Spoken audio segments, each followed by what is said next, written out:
Welcome back to When Harry Met Board Games, where we feed our people with relatable content, and our victory condition is your satisfaction. I'm Harry, and today we have another top 10 for you all. Actually, today we have a treat. We have a top 20 for you all. Today I'm going to be sharing with you guys my top 20 Reiner Knizia games. Now, not too long ago, I just recorded a video sharing my top 10 favorite board game designers, and Dr. Reiner Knizia happens to be among those top 10. You want to find out just exactly where he falls? Please check that video out. Now, today I'm going to be zeroing in on Dr. Reiner Knizia and his games. Now, disclaimer, Reiner Knizia is the most prolific board game designer of all time. He has about 400 or 500 entries in the Board Game Geek database as far as different board games and or expansions. And most of those are board games because Reiner Knizia's games quite often do not have expansions. So as you can imagine, a person with such a vast repertoire, lots of his games are going to be mediocre or maybe even subpar.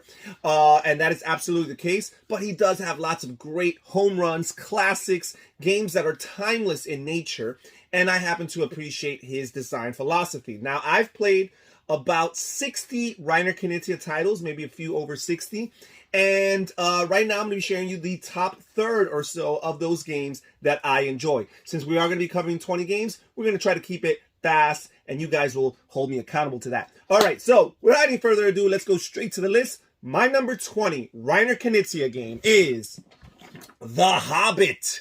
And this game here, based on the actual novel by J.R.R. Tolkien in the Middle-earth Lord of the Rings universe, the prequel to Lord of the Rings, not necessarily based on the movies. This game here is a semi-cooperative game if you think about it. At least one of the variants makes it semi-cooperative. There is a winner at the end of the game, but basically players are all controlling or representing different dwarfs who are accompanying Bilbo Baggins on his journeys all the way to the Dragon Smaug's lair in order to kill him. And along the way, we are bidding for these different spots.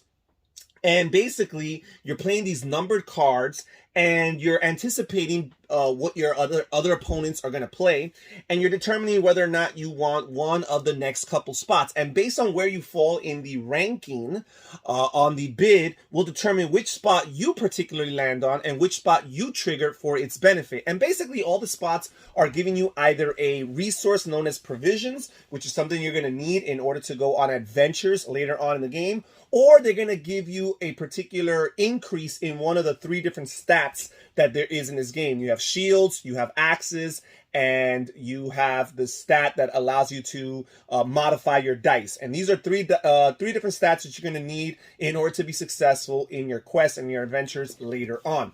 And if players are able to make it all the way to the end before the Dragon Smaug makes it to Rivertown here to destroy it, if you're able to do so, then the player who accrued the most gems at the end of the game is the winner. Because when you go on these adventures, depending on the difficulty of the adventure, you're rewarded gems, a certain amount of gems. And whoever has the most at the end of the game is your winner. It's a very simple and basic game, but I appreciate so much the Lord of the Rings theme. And although it's not necessarily a thematic game per se, the flavor, the fact that this is the intellectual property that's pasted onto it, if you will, and Reiner Knizia's execution of the game, it's pleasing to me, which is why it was just good enough to make it to my number 20 Reiner Knizia game, The Hobbit. Now we move on to my number 19, and this is a classic indeed, Medici from the mid-90s. This here from Grail Games is a reprint that came out not too long ago.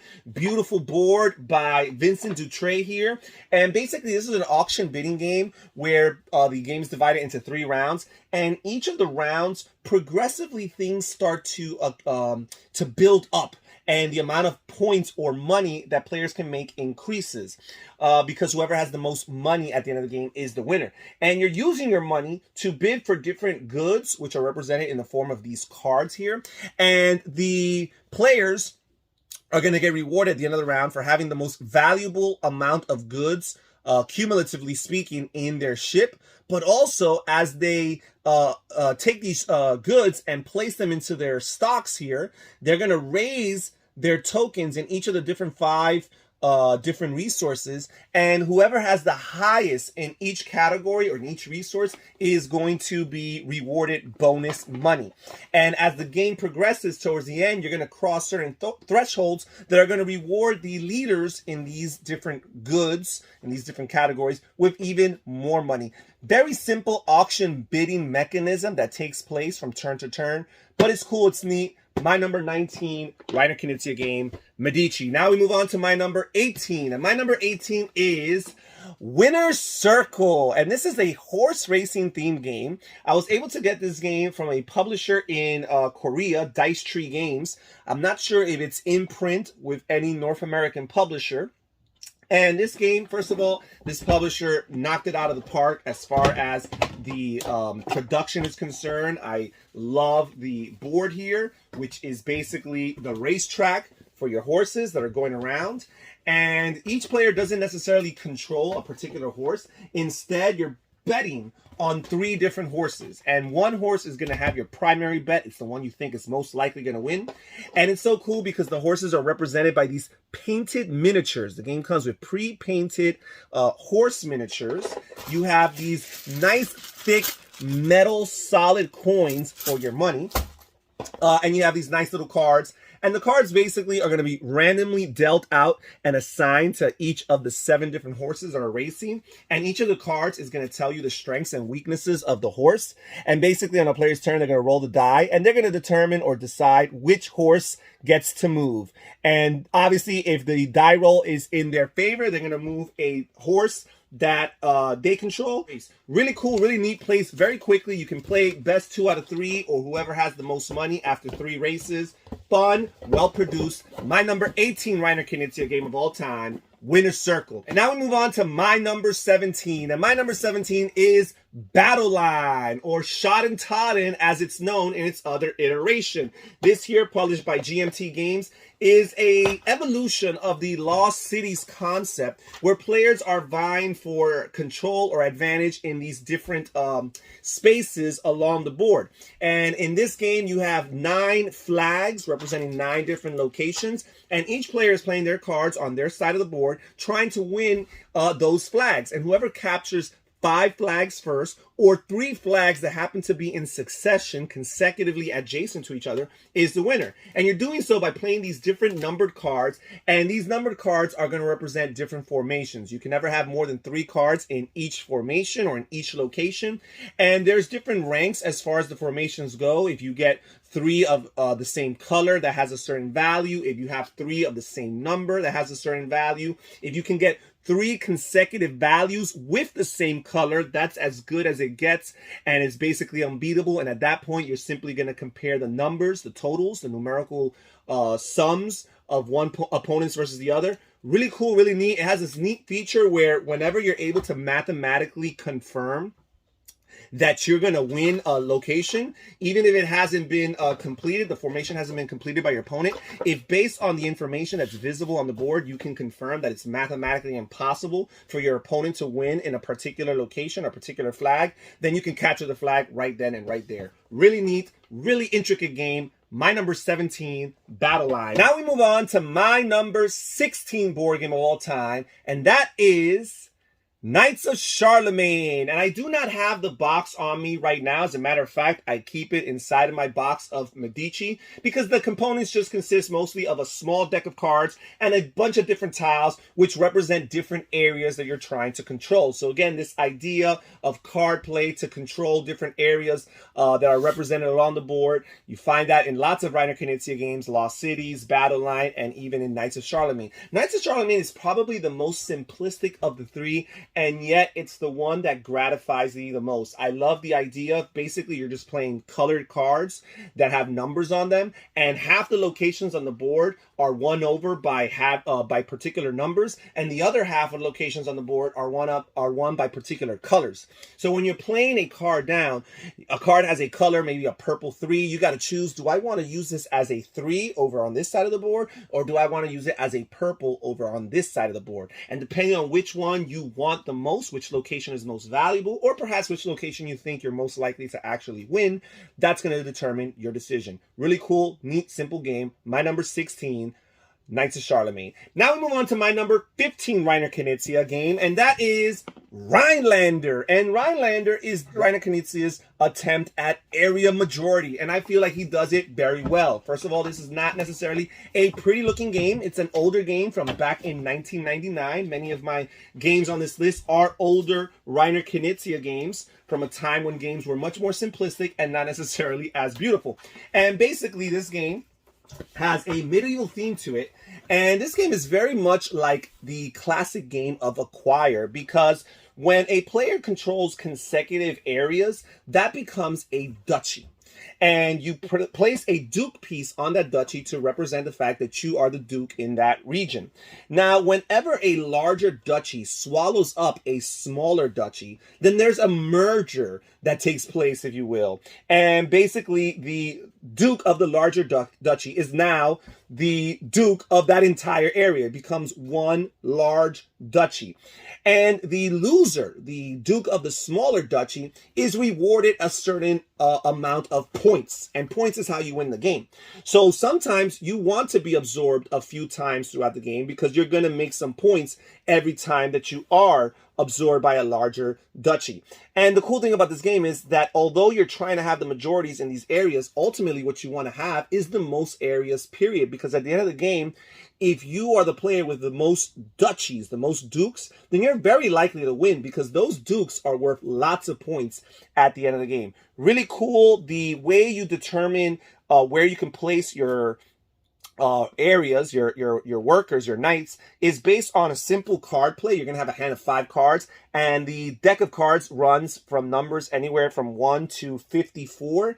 And if you play a card, basically you could either play a knight on the space that corresponds with that number you just played, or you can play a knight or on a adjacent to a location that you already have another knight on. So you have those two options, if you will. My number 15 Reiner Knizia game of all time, Rheinlander. My number 14 Reiner Knizia game of all time is Tigris and Euphrates, and this is yet another classic from the late 1990s. And this game here, basically players are trying to create their own regions or kingdoms and have them as strong as possible. And they're placing down different leaders that are going to give them benefits or points every time they play certain tiles that match the same color as those leaders. But what happens is, as the game progresses, players are going to compete with one another. It's a very cutthroat, attack-heavy game because players can either place one of their leaders in a kingdom in which you have a leader of the same color, and that's going to trigger a combat sequence there, where players are basically going to compare their strengths based on how many temples surround their leaders, and then they're going to add additional temples or red color tiles from their hand, from their secret stash in their hand. And whoever has the highest total wins and is the new leader in that location, and the loser is going to have to remove their piece from that location. Another way combat ensues is whenever a player places down a tile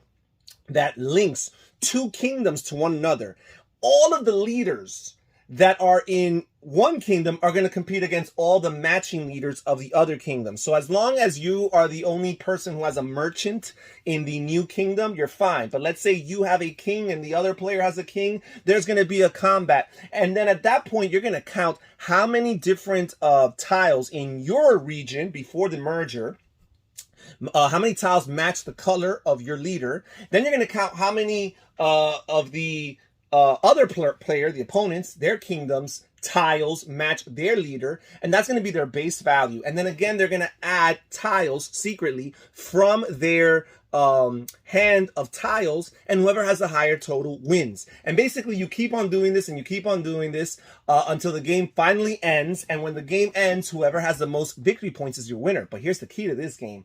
This game invented what is known as the ingenious mechanism, where you have a bunch of different colors and you score in each of those colors, but your points are not the cumulative value of all of those colors or even the color in which you scored the most. It's actually the color in which you scored the least. That's going to be your final score. So even if another player looks like they're winning, you still have a chance if you play a balanced enough game and score enough points in each of the different categories, in particular your lowest. My number 14, Reiner Knizia, Tigris and Euphrates. And now we move on to my number 13, and my number 13 is Blue Moon. And here I have the Blue Moon Legends edition here, which basically has all of the decks that ever came out. And this is Reiner Knizia's answer to Magic the Gathering. It's a fantasy-themed game, tactical card game for 2 players, where players are playing different cards and trying to get the better of their opponent. In this game, it's interesting because to win the game, you either have to make your opponent run out of their deck first before you do, or the other way you win is if you win enough consecutive hands, enough consecutive turns to place down 3 dragons in a row, because each time you win a hand, you place down a dragon, or you retrieve a dragon into your possession, and then win a 4th hand once you have all 3 of those dragons in your possession. So you basically have to either win 4 consecutive games or 4 consecutive turns, or if you have a dominant victory, because there is a way of having dominant victories. If you have a dominant victory, that allows you to retrieve 2 dragons. So perhaps 2 consecutive dominant victories is also going to be good enough to win the game. But it's so hard to do this because every time your opponent wins, they're going to take back one of those dragons. So it's a little bit of a game of tug of war. But I find it to be cool. The different houses or different factions are very asymmetric. And I think it's a good attempt at Magic the Gathering, albeit a much more simple game than Magic the Gathering. My number 13, Reiner Knizia game of all time, Blue Moon. And now we'll move on to my number 12. My number 12 is Scarab Lords. Very similar to Blue Moon in the sense that this is a 2-player tactical card game. This here has a Egyptian mythological theme to it. But it's really cool because players are vying for control for areas on the board. And this is very similar to concepts like Battleline and Knights of Charlemagne and Lost Cities, which I mentioned earlier.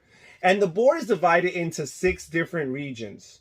And each of the regions is divided, or each of the sections of the board is divided into 2. So there's a north section, an upper Egypt, and a lower Egypt, if you will. And each of those sections has 3 different regions in it. And to be the winner, you need to control 2 regions in each of the 2 sections. So you cannot just have 4 in total. If you have 3 on one side and 1 on the other side, that's not going to be enough to win. You have to have 2 on one side and 2 on the other side. And you have to do so at the beginning of your turn. So if a player takes control of this, they need to survive 1 more turn, still having control of both of them in order to win the game. But I think it's really cool, really tactical, because you have all these different cards. And the cards, not only do they have numbers that tell you their power, typical of a tactical card game like this, but they also have a number that tells you what phase in the turn order they can even be played in, because the game is divided into 4 phases. You have a phase 0, phase 1, a phase 2, and then finally you have your supremacy phase. And unless the card has the particular phase number in which you want to activate it, it's not going to be possible. You can only activate or play 1 card per phase. So if you're on phase 1, you got to choose, do I either play this really cool phase 1 card from my hand, or do I activate an already previously placed phase 1 card that's already in my tableau? Really cool, really neat, nice theming. My number 12 Reiner Knizia game of all time, Scarab Lords. And now we move on to my number 11, the last game that barely missed out of the top 10. And I think the last time I did a top 10 Reiner Knizia game, this game ranked really, really high. And that is Res Publica. And this game here is a cool, simple set collection game where players are trying to collect sets of 5 of the same type of people groups. And you got different people groups like the Vikings and the Huns. And you're also trying to collect sets of 5 of the same type of technology, if you will, civilization cards. You got metallurgy, and you got shipbuilding, and you got commerce. You got alchemy, all of these different types of things representing advanced civilization. And you're trying to get all these sets of 5. And you're doing so by drawing cards from the deck, but also by participating in trading. There's trading that takes place in this game with the other players around the table. But the cool thing about this game is that it has a very interesting bartering system, because when you partake in trade, the active player can present half of the trade offer, half of the proposal. They cannot make the counter offer that they're wanting. They cannot negotiate or enter into any discussion with the players around the table. All they can say is, I'm willing to give you 1 Hun, or I want 1 alchemy. Then the other players around the table are going to take turns presenting the counter offer, the opposite side of the trade. And then the active player, has 2 choices: either accept one of the offers around the table or turn them down. No negotiating, no trying to convince players to offer something differently. If whatever was offered did not work, oh well. My number 11 Reiner Knizia game of all time, Res Publica. And now we move on to the top 10, the cream of the crop this time. And my number 10 Reiner Knizia is Lord of the Rings, the original cooperative game back from 2000. This is over 22 years old, or 21 years old at this point. And this game here, really cool, much better than the Hobbit game, I find. First of all, this is fully cooperative, while the Hobbit game was semi-cooperative with a particular variant. But players are trying to progress. Each player controls a Hobbit, and they're trying to go on this journey to Mount Mordor to ultimately destroy the One Ring and defeat Sauron. But it's really cool because you have this corruption track on which the different Hobbit characters are going to be advancing as they gain corruption. And you're also going to have Sauron on the opposite end of the track, and he's also going to be progressing. If at any point Sauron intercepts or passes over one of the players, that player is eliminated from the game. The remaining players can continue playing. However, the ring bearer is very crucial to protect the ring bearer, because if Sauron ever eliminates the ring bearer, the players have lost. The cool thing about this game is that you can alternate who's the ring bearer as the game progresses according to what you think is best. Really cool. You're simply playing different cards to try to advance in all of these different spots. But I feel the thematic flavor based on the event tracks that you find on all the different location boards and some of the things that are triggered. Gandalf's sporadic involvement in the game. He could be very, very helpful, but not always quite present. That feels very thematic to the books and to the movies. Enjoyable experience as a co-op game. I actually do like to play this solo, controlling 2 characters. You have to control at least 2 characters to play this game solo. Really cool, really neat. It just recently had a 20th edition, 20th anniversary edition come out. My number 10 Reiner Knizia, Lord of the Rings. And now we move on to my number 9. And speaking of Reiner Knizia co-ops, we've got Star Trek Expeditions. And although I do prefer the Lord of the Rings theme over the Star Trek theme, I like the Star Trek theme just fine. Lord of the Rings is a little bit better. But I like this game better for some reason. I think it's because Reiner Knizia uses dice rolling to resolve different skill tests in this game. I think it's really neat because this game, just like many of WizKid's Star Trek based games, has miniatures with a hero clicks bottom base here to determine the different stats of your ships and the different stats of your characters. And there's 4 different characters to choose from based on the original series. You got Spock, you've got McCoy, you've got Captain Kirk, you've got Uhura here. And basically, they all have different strengths and weaknesses in one of the 3 major stats of the game. And they're basically divided into 3 different types of colors. You got blue, yellow, and you have red. And you're going on all these different missions across the planet of Nibia, which the board here represents the planet of Nibia. And the different missions favor particular stats more than others. So based on that, you're going to want to determine which of your characters goes to try to solve the mission. However, the missions do start face down, and as you enter a location, a region, they are revealed. And sometimes you might just have to try to resolve it with whatever character you can. But what's interesting is, while that's happening, the Starship Enterprise is orbiting the planet, and the Klingon ship is also orbiting the planet. And the Klingon ship and the Starship Enterprise are going to be engaging in combat themselves. And you want to fend them off, hold off the Klingon forces as much as possible while you're trying to accomplish all of the missions on the actual planet. Really cool, really neat. I wish there was a little bit more replayability as far as content's concerned. But I do enjoy the execution of this game. My number 9 Reiner Knizia game of all time, Star Trek Expeditions. My number 8 Reiner Knizia game of all time is Merchants of Amsterdam. And this game here is probably... Oh, you hear my Dutch auction timer that's inside of this box here. It got triggered by me picking up the box. This game here is definitely a unsung hero of Reiner Knizia. Hardly anybody ever mentions this game. I doubt most people have even heard of this game.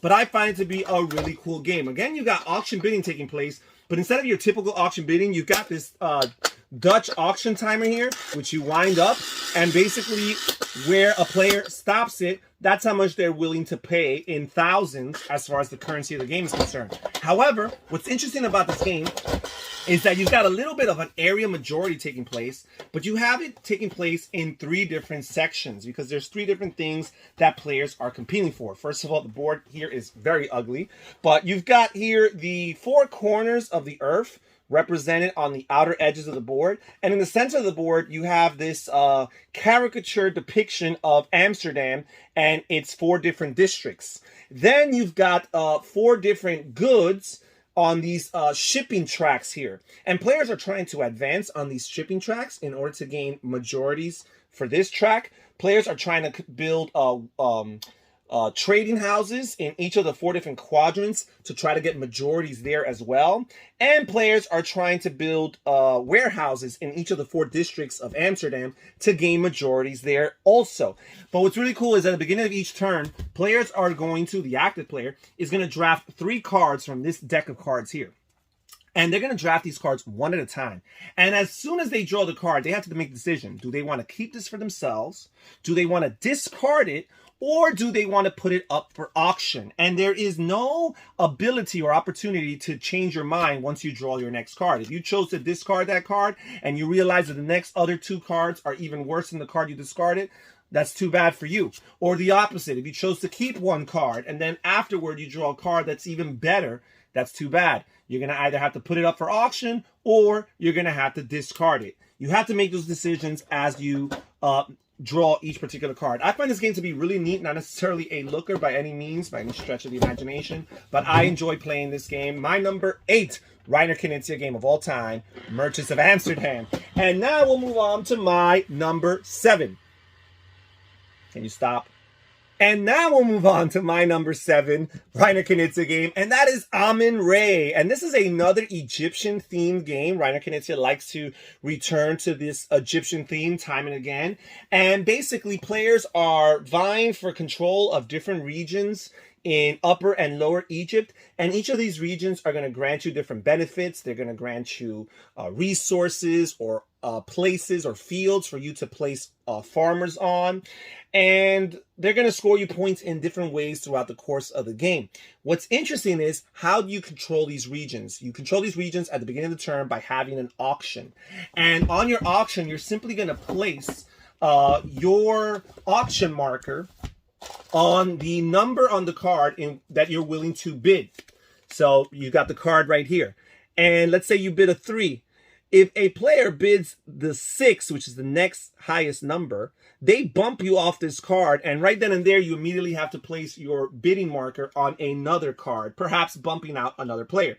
It's really cool because the game is divided into 2 halves, each consisting of 3 different rounds, and the first half, the first age, if you will, basically the land is bare bone, it has nothing to it.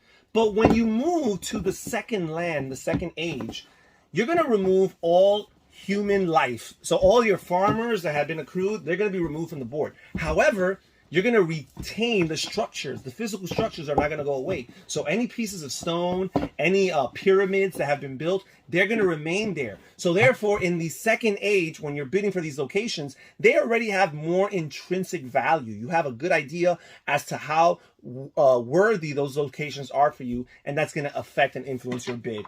My number 7 Reiner Knizia game of all time, Amun Re. And now we move on to my number 6 Reiner Knizia game, and that is Blue Moon City. And in this game, players are collaborating, if you will, to build the city of Blue Moon. However, it's not a cooperative game. You're absolutely competing to score the most points. So basically, you're turning in these different colored cards to complete each of the different buildings in the city of Blue Moon, and each building has a certain amount of requirements, and it's accomplished in 1, 2, or even 3 stages, represented by these circles here on the bottom. And each stage here tells you how much you must pay to complete it. So for this one, you're going to have to pay 4 gray cards, for this one 3 gray cards, for this one 2 gray cards. Here you would have 5 red cards, 4 red cards, and 3 red cards. And the player turns in cards from their hands in order to complete these different stages. And when a certain building is completed, it is flipped over. And the players who contributed to the different stages of the building process are all going to be rewarded. However, the player who contributed the most, or there's a tie, to the most valuable stage is going to get an additional reward and bonus. And throughout the game, you're going to be collecting dragon scales, and you're going to be turning them in for crystals. And those crystals are really the bread and butter of the game, because those crystals are what you're going to use to build the different stages of the obelisk. And once the obelisk is complete, the player who contributed the most to the obelisk will be the winner of the game. Really cool, really neat majority game. Very simplistic, but at the same time, very thoughtful and strategic. My number 6 Reiner Knizia game of all time, Blue Moon City. My number 5 Reiner Knizia game of all time is Taj Mahal. And Taj Mahal, a game of power and influence in India. Basically, players are vying for influence among the different court officials in India, and they're doing so by playing cards, kind of like an auction bidding mechanism, although it's not referred to it on BGG or in the rulebook itself, because what happens is you're playing these different character cards, and each of these cards has different characters on them. So for example, this has the general on top and the princess. And players are going around the table playing a card at a time. They can always add these white cards to a colored card. However, once a player commits to a particular color, for that current round, any card that they play has to be in that color. It's almost like a currency. And once players go around, players have the choice to keep on playing cards down or to pass. And at the moment when you pass, if you have the most in any of these different characters or these different symbols, then you're going to reap the benefits for those symbols, which most often is collecting a token for the corresponding character, which eventually, once you collect 2 of those tokens, it will grant you a special card, which grants you a special ability. And then you're placing your temples, and the temples are really nice looking. This is a modern reprint from Z-Man Games from a few years back. Really nice looking, chunky temples here. And you're placing these there, these palaces, I should say. You're placing them on the different spots of the current region that you are competing in. And you're going to score points based on doing that. But you're also going to score additional points if you're able to make consecutive pathways that enter into different regions. So there's a little bit of route network building taking place in this game as well. Really cool, nice presentation for the game. Fun, enjoyable experience. My number 5 Reiner Knizia game of all time, Taj Mahal. My number 4 Reiner Knizia game of all time is Carcassonne the Castle. Now, Carcassonne is a very popular gateway-style game, tile-laying, tile-placing game, originally designed by Klaus-Jürgen Wrede. But this is one of the few Carcassonne iterations that's not designed by Klaus-Jürgen Wrede. Instead, it's designed by another designer, Reiner Knizia. And this game is a 2-player only iteration of Carcassonne. And it's so cool because the game is actually confined. While I like the open-endedness of Carcassonne, I like the challenge of this being limited and confined to particular spaces, because you set up the walls of the castle and it makes an enclosed area in which players are going to be placing their tiles. And it's so cool because as you score, you're going to use the walls here as a score track, and you're going to progress your way and advance to the score track as normally whenever you score for different features.